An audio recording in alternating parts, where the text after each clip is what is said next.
of the growth mindset, right? It's what sets successful people apart.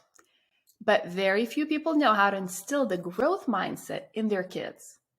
In this video, you'll learn the 6 tips about developing the growth mindset in your kiddo, based on our popular children's mindset courses. You've probably heard of Carol Dweck's book, Mindset, The New Psychology of Success. This is essentially the book that revolutionized how we think about fulfilling our potential through the growth mindset. But what is the growth mindset?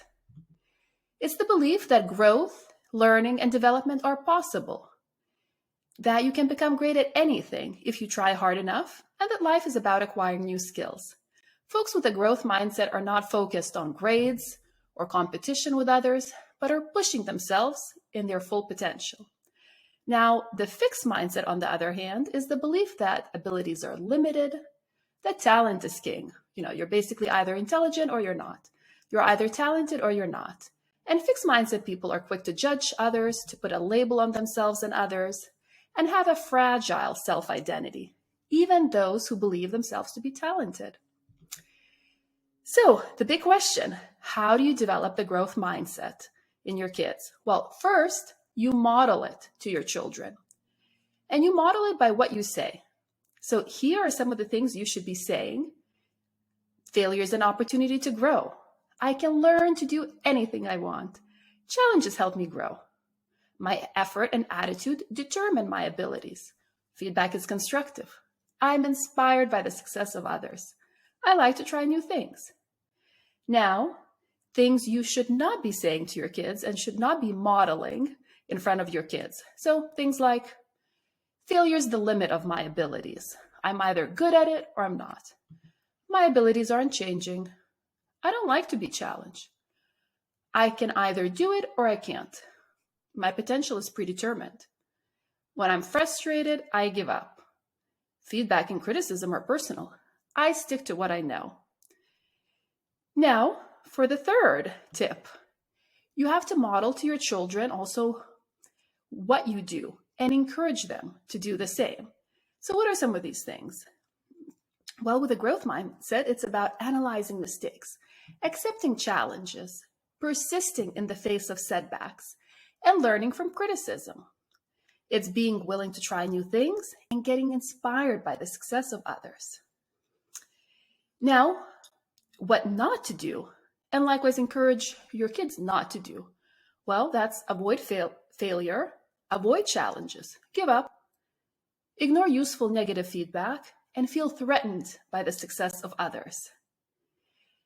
For number 5, here are some of the great growth mindset phrases that you can use to compliment your kids. So when you want to give your kid a compliment, this is what you should be saying. You worked very hard. You've made so much progress. You really made an effort. I'm so proud of you when you try your very best. And my number 6 tip on what to avoid saying to your kids, because these essentially instill that fixed, not that growth mindset. So the phrases to avoid are just saying, oh, you're so talented in X, in math. Oh, you're so smart. Or maybe on a different line, is this too hard for you? Maybe you're just not good at spelling. I was never good at spelling. Something along that line. So here are the top 6 tips you can use to develop the growth mindset in your child, which more than anything will account for a lifelong love of learning and create a self-motivated learner mindset.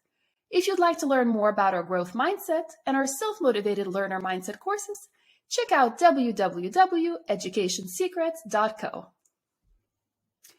And I wanted to tell you one story of a little girl that was in our program. So from the time she was in kindergarten, everyone could see that she was really gifted. She really was quite advanced in math. She could do math 2 grades ahead of other kids easily, effortlessly. And, this little girl was going through school. She was going through her early elementary years. And, math would absolutely require no effort for her. She was always getting 100%. Everything seemed too easy.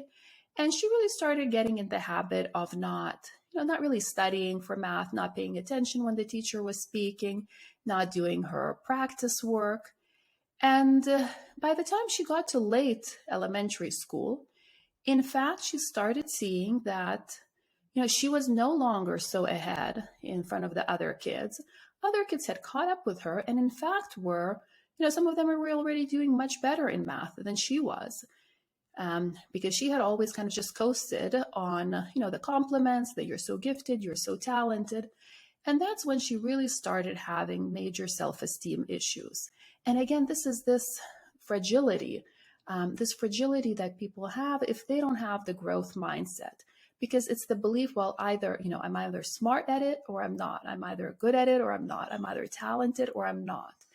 And when someone encounters a challenge like this little girl did already in her upper elementary years, where she saw that, not all math became just instantly easy and effortlessly came to her, she started questioning herself and thinking, well, maybe I'm not really gifted.